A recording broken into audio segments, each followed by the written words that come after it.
امریکہ اگر دور چلا جاتا ہے تو بہت سے لوگ اس کی مختلف تشریحات کر رہے ہیں، مگر وہ یہ کہتے ہیں کہ ہم یہ نہیں کہتے کہ امریکہ 2200 کلومیٹر سے بھی پیچھے چلا جائے گا جو کہ ایران کے میزائلوں کی رینج ہے، لیکن یہ کنفرم ہے کہ گلف ممالک سے امریکی افواج پیچھے چلی جائیں گی۔ گلف میں امریکہ کے 19 اڈے ہیں جن میں سے 13 مکمل تباہ ہو چکے ہیں۔ قطر نے اور سعودی نے دونوں نے یہ کہا ہے کہ اس جنگ کے بعد گلف ممالک دوبارہ جائزہ لیں گے کہ وہ کس طرح کا سیکورٹی منظرنامہ ترتیب دینا چاہتے ہیں۔ تمام ماہرین یہ کہہ رہے ہیں کہ پاکستان گلف میں سیکورٹی گارنٹر کے طور پر آگے آ رہا ہے۔ آپ کو یاد ہوگا 2 ہفتے پہلے لبنان کے آرمی چیف پاکستان تشریف لائے تھے اور انہوں نے ایک بڑا معنی خیز بیان دیا تھا، اور وہ یہ تھا کہ ہم پاکستان کی یونائٹڈ نیشنز میں امن مشن میں جو قربانیاں اور خدمات ہیں ان کا اعتراف کرتے ہیں۔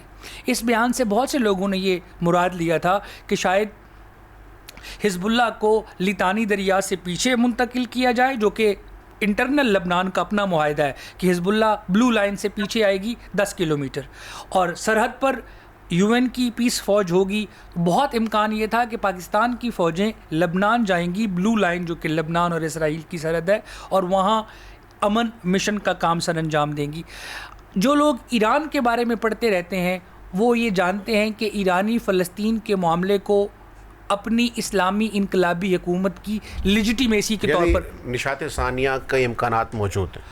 یہ کل باقر ذوالقدر ہیں، علی لاریجانی کی شہادت کے بعد مشیر بنے ہیں قومی سلامتی کے۔ انہوں نے کہا ہے کہ وہ لوگ جنہوں نے خامنائی صاحب اور ایرانی عوام کا قتل عام کیا ہے وہ ہمارے غیظ و غضب سے بچ نہیں پائیں گے، وہ جنہوں نے قتل کیا اور وہ جنہوں نے قتل کرنے کے احکامات دیے۔ ایک اس سے پہلے یہ بات کی جا چکی ہے کہ مجتبیٰ خامنائی کا بیان ہے کہ Iran international court of justice میں جائے گا، ایران ICC میں جائے گا، اور ہم ان تمام مقدمات کو وہاں لڑیں گے۔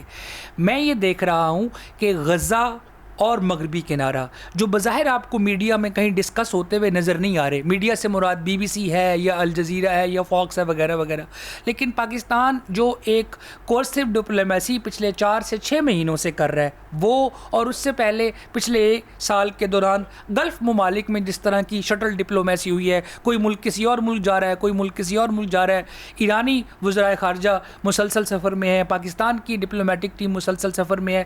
ترکیہ کے وزیر خارجہ حقان فیدان نے آج کہا ہے کہ اسرائیل کو بہت شوق ہے ترکیہ سے جنگ لڑنے کا، تو لڑ کے دیکھ لیں۔ میں یہ کہنا چاہ رہا ہوں کہ فلسطین کا مسئلہ حل ہونا اب اراؤنڈ دا کارنر ہے۔ ٹھیک ہے، شاید اسی وجہ سے اسرائیل بہت زیادہ جہریت کر رہا ہے، شاید ٹھیک ہو گیا، ٹھیک ہو گیا۔ ایڈمرل ڈاکٹر احمد سعید صاحب، میں آپ کی طرف آتا ہوں، آپ سے میرے 2 سوال ہیں۔ کیا آپ اس تجزیے سے اتفاق کرتے ہیں کہ فلسطین کا مسئلہ حل ہونے کے قریب ہے؟ اور دوسرا یہ کہ کیا مسلم دنیا کے اندر جو پاکستان اور سعودی عربیہ قریب آئے، پھر بیچ میں ترکی بھی اس قربت کا خواہاں ہے، ایجپٹ کے ساتھ بھی بات چیت چل رہی ہے، تو مسلم دنیا میں OIC کے وہ تو مرحوم ہو گئی تھی کچھ عرصہ پہلے، تو اس میں ہم کیا یہ محسوس کر رہے ہیں کہ ہم یہ سمجھ سکتے ہیں کہ ایک دوبارہ جان سی پڑ رہی ہے اور مسلم دنیا میں ایک اضطراب ہے، وہ اکٹھی ہو رہی ہے، وہ چیزوں کو محسوس کر رہی ہے، وہ اسٹریٹجک چیلنجز کو اس کی پین لے رہی ہے، تو کہیں پہ کوئی رے آف ہوپ ایمرج کر رہی ہے؟ آپ اس کو کیسے ایویلویٹ کرتے ہیں؟ جی، پہلا جو آپ کا سوال ہے وہ فلسطین کے حل کی طرف ہے، تو میں یہ کہتا ہوں کہ چونکہ یہ تمام چیزیں جو ان کا سٹارٹ ہے وہ بھی فلسطین ہی کے حوالے سے ہوا، تو میں اس کو اس طریقے سے کہتا ہوں کہ جب تک فلسطین کا مسئلہ پرائورٹی پہ حل نہیں ہوگا اس وقت تک یہ باقی جتنے پوائنٹس ہیں یہ آگے نہیں بڑھیں گے۔ اس کی وجہ یہ ہے کہ ایران نے دیکھیں اپنی جو ٹوٹل اسٹریٹجی ہے وہ میں کہتا ہوں کہ 4H کے اوپر اس نے رکھی ہے۔ پہلا H تھا Hezbollah, second is Houthis, third is Hamas and fourth is Hormuz. تو یہ چاروں کے چاروں وہ اس وقت تک انٹیکٹ رکھیں گے جب تک کہ یہ تمام چیزیں حل طلب نہیں ہوتی، اور اس میں ساؤتھ آف لبنان کی جو ہے IDF کا وہ خالی کرنا، اور اس کے بعد اس کے اوپر اس کا فلسطین کا حل کرنا، کیونکہ میرے خیال میں اگر یہ نہیں ہوا تو جیسے میرے خیال میں شوزیب عسکری صاحب فرما رہے تھے کہ یہ ایک نان سٹارٹر ٹائپ ہوگا، یا یہ کہ ایٹ لیسٹ یہ ہے کہ کچھ عرصے تک شاید یہ چیزیں سبسائڈ کریں اور اس کے بعد دوبارہ جو ہے یہ ان میں یہ آگ بھڑک اٹھے گی. اس کی بڑی وجہ یہ ہے کہ آپ دیکھیں جو اپوزیشن ہے اس وقت اسرائیل کی, انہوں نے 2 دن پہلے جو بیان دیا اس کے اندر یہ چیز نہیں انہوں نے کہی کہ نیتن یاہو جو ہیں انہوں نے غلط کیا. وہ یہ سمجھتے ہیں کہ اسرائیل کے کاز کو بڑا انہوں نے نقصان پہنچایا, لیکن یہ ہے کہ وہ اپنی ہاکش جو ان کی پالیسی ہے اس کو وہ رد کرنے کو تیار نہیں ہے. اس کا مطلب یہ ہے کہ آنے والے دنوں میں بھی الیکشن کے بعد اگر نیتن یاہو نہیں بنتے پرائم منسٹر, تو جو بھی ان کے ایکس آرمی چیف ہیں جو کہ اس کو لیڈ کر رہے ہیں اپوزیشن کو, تو وہ بھی اتنے ہی زیادہ اس چیز کو آگے بڑھائیں گے.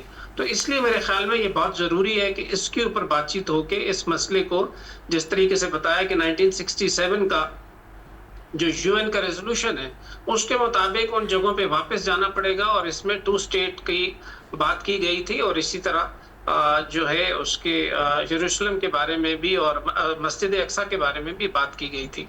تو یہ ایک تو پہلو آپ کا اس کے بارے میں میرا خیال یہ ہے.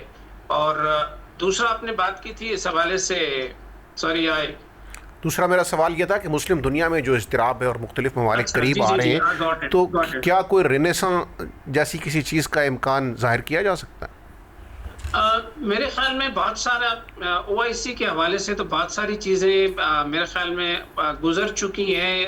ریوائیول آف OIC شاید اس طریقے سے نہ ہو پائے میرے اپنی ذاتی رائے میں, لیکن یہ ضرور ہے کہ چونکہ اب جو ٹرانزیشن ہو رہی ہے ملٹی پولیرٹی کی طرف, جو کہ میرے خیال میں کافی حد تک ہو چکی ہے, اس کے اندر جو ریجنلزم ہے, اس کے اندر جو ریجن کا اپنا ایک سیکیورٹی سیٹ اپ ڈیولپ ہونا اور اس کے اندر کچھ ممالک کا لیڈنگ رول میں آنا, وہ ضرور ہوگا. اور اس کے اندر میرے خیال میں چونکہ گلف میں ہے ہی تمام مسلم ممالک ہیں, تو ان کا ایک ریجنل سیٹ اپ سیکیورٹی کا ڈیولپ ہوگا, اور اس کے اندر ظاہری طور پہ پاکستان بینگ مسلم اسٹیٹ جو کہ نیوکلیئر اکوپڈ ہے اس کا بڑا ایک رول ہوگا.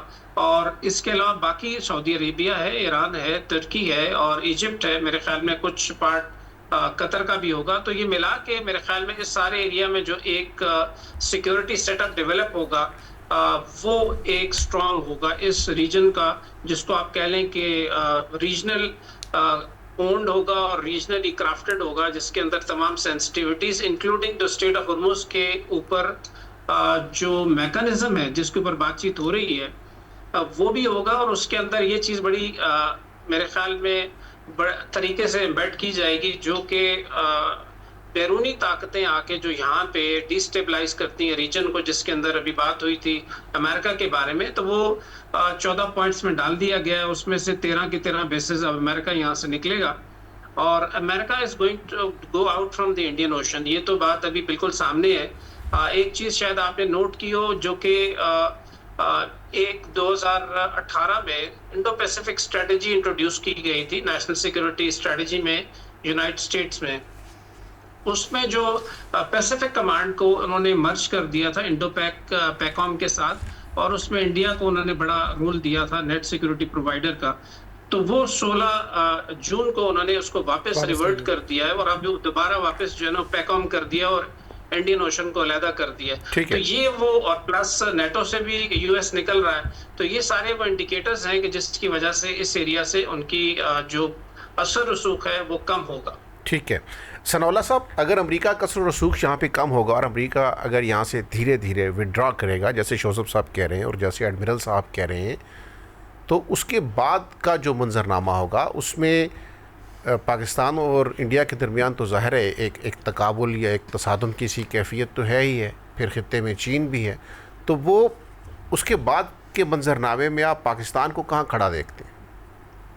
بیسیکلی میں تھوڑا سا مختلف بات کروں گا. ابھی کلاس 5 کی بات کی گئی ہے, میں نے ابھی چیک کیا وہ 14 پوائنٹ میں وہاں کہیں نہیں لکھا ہوا, کو بہت دور چلا جائے گا. MOU کی کلاس 5 کا ذکر کیا گیا. باقی بہت ساری چیزیں جو ابھی کہی گئی ہیں, سعید صاحب نے کہی ہیں, میں ان سے ایگری کرتا ہوں, لیکن میں جو ان کا کنکلوڈنگ پیرا ہے اس سے ایگری نہیں کرتا. امریکہ کہیں نہیں جائے گا, بلکہ میں تو دیکھ رہا ہوں امریکہ کا رسوخ بڑھے گا, کیونکہ جتنا بھی کچھ انہوں نے کیا تھا اس سے سیٹسفائڈ تو نہیں ہے, اور وہ سیکیورٹی اور پروٹیکشن نہیں دے پائے. تو اب وہاں کے خطے کی ہے نا پیسے لے کر اور اس کو ٹیکنالوجیکلی اس کو زیادہ اسٹرانگ کرے گا. اور اس میں کوئی شک نہیں کہ وہ اسرائیل پرو اسرائیل پیکج ہوگا, اور یہ اس میں وہ پھر فریگمنٹیشن, وہ رول اینڈ ڈیوائڈ والا جو سلسلہ ہے وہ بھی کرے گا. پھر پوری کوشش کرے گا ابراہم جو اکارڈ ہے اس کو ریوائیو کرنے کی کوشش کرے گا, اس میں کچھ بیٹ دے گا, کچھ نا اور چیزیں کرے گا.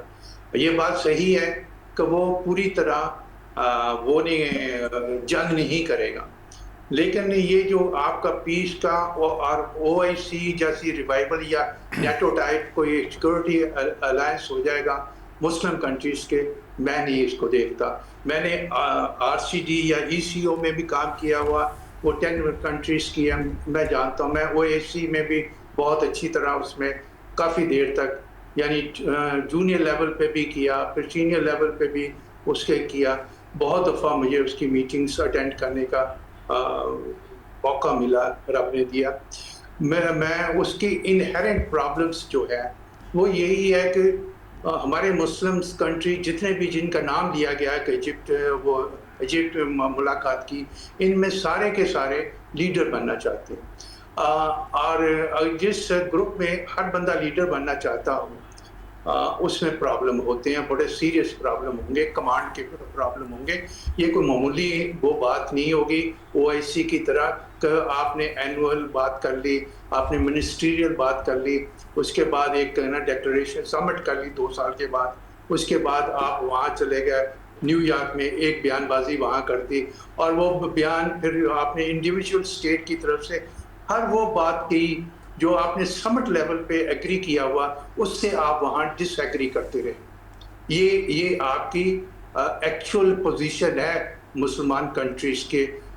میں بہت تلخ بات کر رہا ہوں جس کے لیے میں معذرت خواہ ہوں, لیکن ان ساری چیزوں کو رکھتے ہوئے اکیڈیمکلی تو آپ یہ کہہ سکتے ہیں کہ یہ سارا کچھ ہوتا آپ کو نظر آ رہا ہے. ان ایکچویلٹی ان ریالٹی ایسی کوئی بات ٹھیک ہے, ایسی کوئی بات نہیں ہے. جی بالکل میں معذرت چاہوں گا. جی ٹھیک ہو گیا. جی بالکل ٹھیک ہو گیا. قادر مندوخیل صاحب کی آصف بھائی ایک سیکنڈ صرف, یہ 17 جون 2026 سی این این سے میں پڑھ رہا ہوں, یہ ایم او یو کا جو ٹیکسٹ آیا ہے, ہمارے محترم کہہ رہے ہیں کہ ایسا نہیں ہے, وہاں لکھا ہوا ہے سیکشن 5 کی وہ بات کر رہے ہیں کہ اس میں ایسا کچھ نہیں. میں سیکشن 4 کا لاسٹ سینٹنس پڑھ رہا ہوں. The United States of America further undertakes to remove its forces from the proximity of Islamic Republic of Iran within 30 days after the final deal. This is اس کو آپ اوور ریڈ کر رہے ہیں. یہ اس محدود کے لیے جو نیول ہے نا, نہیں سر وہ اس سے پہلے یہ لکھا ہوا ہے کہ اوکے آپ کی بات بھی آ گئی, ان کی بات بھی آ گئی. میں چاہوں گا کہ ہمارے ویورز دیکھ لیں. بالکل 17 جون کو سی این این پر. مندوخیل صاحب, یہ جو پاکستان کی اس وقت اسٹریٹجک کامیابیاں ہیں, سفارتی کامیابیاں ہیں, یہ اس وقت تک شاید آپ اس کو میکسیمائز نہیں کر سکتے جب تک اپنا گھر ٹھیک نہ ہو. اور گھر میں آپ نے بڑی اچھی بات کی, آپ نے تحریک انصاف کی بھی تعریف کی کہ وہ بھی ان قومی معاملات کے اوپر اس نے کوئی ہوسٹائل پوسچرنگ نہیں کی. مجھے یہ بتائیے کہ کچھ نہ کچھ گڑبڑ تو ہوتی ہے نیشنل نیریٹو میں. ایک ایکسٹریم پر تو پی ٹی آئی کے کارکنان جاتے ہیں جبکہ نہیں جانا چاہیے. اب پاکستان کے گھر میں ہم آہنگی کے لیے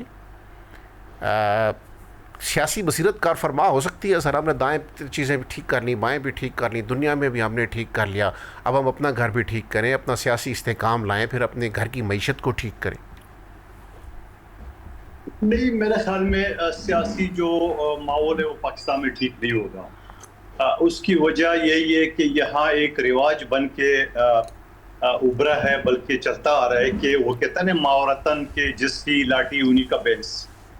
یا تو جس کا بس چلے کہ وہ وزیر اعظم بھی بنے, صدر بھی بنے, آرمی چیف بھی بنے, وزیر اعلیٰ بھی بنے, گورنر بھی بنے, سارا کا سارا عہدہ ایک ہی پارٹی لے, یا تو ایک اس طرح رواج ہے ہمیشہ طور پہ.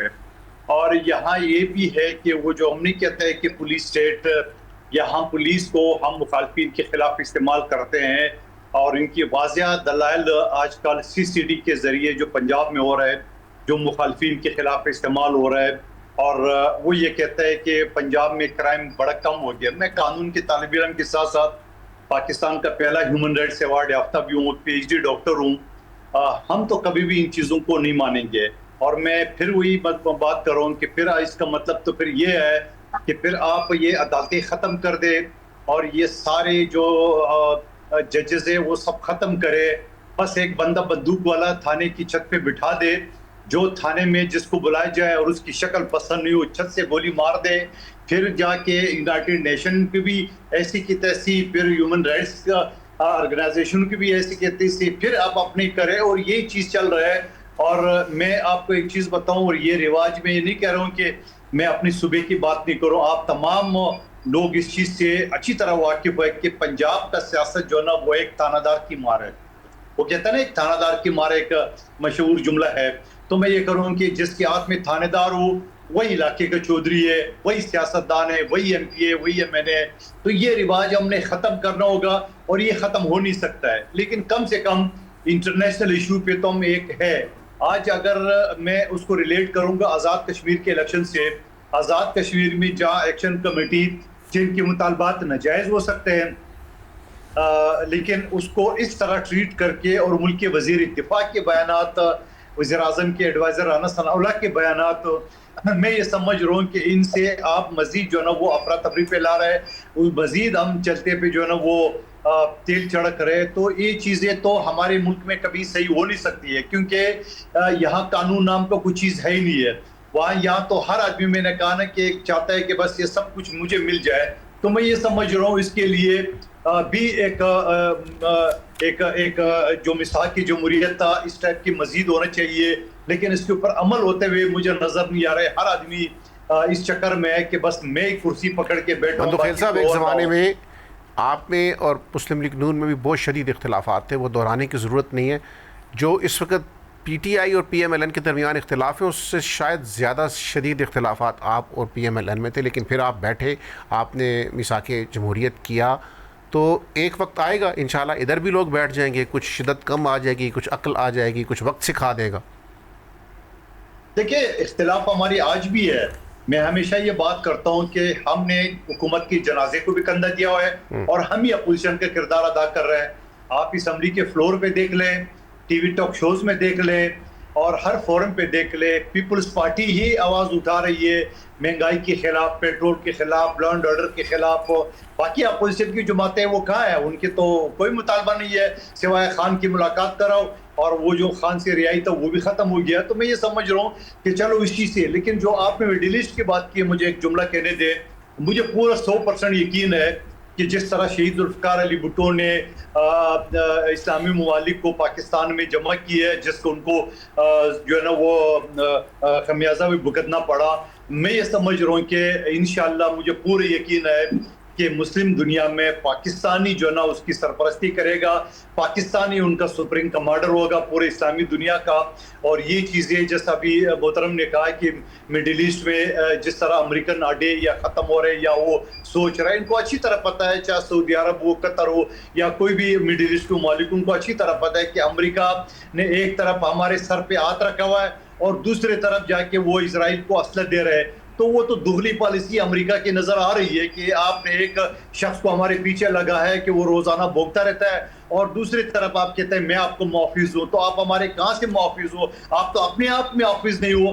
اب ایران نے جو حملے کیے وہ تو اس ممالک میں جو اڈے تھے وہ تو خود پریشان ہے، یعنی آپ گھر میں چوکیدار رکھو اور پتہ چلا چوکیدار کی دشمنی کی وجہ سے آپ کا گھر جو ہے نا وہ انسیف ہے، تو مڈل ایسٹ کا یہ صورتحال ہے۔ تو مجھے پورا یقین ہے کہ انشاءاللہ آنے والا وقت میں پاکستان ان مڈل ایسٹ کے ممالک کا جو ہے نا سرپرستی کرے گا، اور ان تمام ممالک کو ساتھ لے کے چلے گئے، جس طرح شہید ذوالفقار علی بھٹو اور یاسر عرفات اور ان شاہ فیصل اور ان رہنماؤں نے کی ہے، عظیم رہنماؤں نے اسلام کی۔ تو مجھے پورا یقین ہے۔ شوزب صاحب، جی آپ کو بھی یقین ہے؟ مجھے تو یہ نوشتہ دیوار کی مانند لگتا ہے، اور مجھے یقین ہے کہ یہ پوسٹ وار ایک قسم سے وار ختم ہو چکا ہے، لیکن اگر صدر ٹرمپ چاہیں اور ان کو شوق ہو اور اسرائیل کو بھی شوق ہو، تو شاید یہ ورلڈ کپ کے بعد اور یہ فیونرل کے بعد کوئی ایک آدھ بڑی جھڑپ دوبارہ ہو، کیونکہ بہت سے ماہرین یہ کہہ رہے ہیں کہ امریکہ کا USS باکسر جو ایمفیبیس شپ ہے وہ دوبارہ سے ریجن میں ایران کے کلوز آیا ہوا ہے، اور صدر ٹرمپ جس طرح ایران کو اسٹریٹ آف ہرمز پر کوئی رعایت نہیں دینا چاہتے، اگرچہ وہ MOU پر سائن کر چکے ہوئے ہیں، مارکو روبیو اور پیٹ ہگست جو ہیں وہ بار بار یہ کہہ رہے ہیں کہ دوبارہ سے جنگ کی جائے، اور امریکی میڈیا اور امریکی عوام خاص طور پر ریپبلکن کے لوگ اس MOU کو ایک انسٹرومنٹ آف سرنڈر کا نام دیتے ہیں، اور وہ کہتے ہیں کہ جس طرح ٹریٹی آف وسائے سائن ہوئی تھی، جرمنی نے سائن کی تھی، ٹرمپ نے اسی طرح پیرس میں وسائے کے محل میں بیٹھ کر ایک ٹریٹی آف سرنڈر سائن کیا ہے۔ تو امریکن پبلک کا جو بیک لیش ٹرمپ کو آ رہا ہے وہ شاید دوبارہ کوئی نئی جنگی کارروائی کرنا چاہیں، تو وہ یہ بھی کر کے دیکھ لیں، اگر وہ جنگ کے نتیجے میں کامیاب ہو سکتے تو وہ 40 دن کی جنگ بہت بڑی جنگ تھی، وہ کامیاب ہو جاتے، تو ایسا ہونے کو نہیں آ رہا۔ جیسے قادر مندوخیل صاحب نے فرمایا ہے کہ انہیں یہ لگتا ہے کہ پاکستان خطے میں خاص طور پر عرب مسلم ممالک اور مشرق وسطیٰ میں جو مسئلہ ہے اس کے حل کے لیے قائدانہ کردار ادا کرے گا، تو وہ کردار ادا کرتا ہوا نظر آ رہا ہے۔ ساری دنیا امریکہ اور ایران کے درمیان کوئی MOU سائن نہیں کروا پا رہی تھی۔ MOU کا نام ہے اسلام آباد پیس ایکارڈ۔ اس کا مطلب یہ ہے کہ پاکستان از ان دا پوزیشن کہ وہ دونوں متحارب گروہوں کے ساتھ بیک وقت اعتماد سے بات کرتا ہے۔ ساری دنیا جانتی ہے کہ ایران اور امریکہ براہ راست بات نہیں کرتے، عاصم منیر ہیں جو ان دونوں کے درمیان میسنجر یا پیغامبر کا رول ادا کرتے ہیں۔ ٹھیک ہے، یعنی ہم ہیں، ہمارے بغیر وہ شاید بات نہ کر سکتے، ہمارے بغیر یہ گفتگو ہی نہ ہو۔ ٹھیک ہے ایڈمرل صاحب، یہ جو امریکہ کے ساتھ ہمارے تعلقات اس وقت بہت اچھے ہیں، یہ خوشگوار دورانیہ ڈر لگتا ہے ایک سیاسیات کے طالب علم کے طور پہ یہ کسی وقت بھی ختم ہو سکتا ہے، کیونکہ امریکہ کا یہ مزاج ہے اور ٹرمپ صاحب کا تو بالکل ہی یہی مزاج ہے۔ ٹرمپ صاحب کا تو کچھ پتہ نہیں کہ ون فائن مارننگ وہ بغیر انڈیکیٹر کے یو ٹرن لے لیں۔ تو ایک تو یہ بتائیے کہ یہ باہمی اچھے تعلقات کا دورانیہ آپ کو لگتا ہے کہ سسٹین کر پائے گا کچھ وقت، اور دوسرا یہ کہ اس دورانیہ کا چونکہ کچھ اعتبار نہیں ہے کہ یہ کب تک خوشگوار تعلقات کی یہی نوعیت رہے، تو پاکستان نے خطے کے لیے تو بہت کچھ کر دیا، باقیوں کے لیے تو بہت کچھ کر دیا، اس سے پاکستان اب اپنے لیے کیا حاصل کر سکتا ہے؟ KP کے اندر دہشت گردی ہے، بلوچستان کے اندر دہشت گردی ہے، انڈین پراکسیز کام کر رہی ہیں، اور مسائل بھی سارے آپ کے سامنے ہیں، مجھے بتانے کی ضرورت نہیں ہے۔ تو پاکستان نے یہ جو رول ادا کیا ہے، اس سے اب پاکستان اپنے لیے کیا کچھ حاصل کر سکتا ہے؟ جی، پہلی بات تو یہ کہ جیسے آپ نے کہا کہ یونائٹڈ اسٹیٹس آف امریکہ کے جو تعلقات پاکستان جو اس وقت بڑی ہائی ٹون میں چل رہے ہیں، تو میرے خیال میں ابھی یہ سلسلہ چلے گا، اس لیے کہ جو نیگوسیشنز ہیں وہ بھی چلیں گی، اور اس کے بعد بھی جو حالات ہیں ان کے اندر بہت سارے ایسے مسائل ہیں، کیونکہ میں نہیں سمجھتا کہ 60 دنوں کے اندر یہ تمام مسائل حل ہو جائیں گے، کیونکہ پہلے بھی یہ بات ہو چکی ہے کہ جو صرف اگر آپ دیکھیں کہ نیوکلیئر کے اوپر جو JCPOA ہے تقریباً 2 سال اس پہ کام چلا، تو اس میں سے بہت ساری چیزیں تو شاید سارٹ آؤٹ ہو جائیں، مے بی 60%، لیکن باقی چیزوں کے اوپر بات چیت چلے گی، اور پاکستان کی ریلیونس اس حوالے سے ایک میڈیٹر کے حوالے سے یہ چلتی رہے گی۔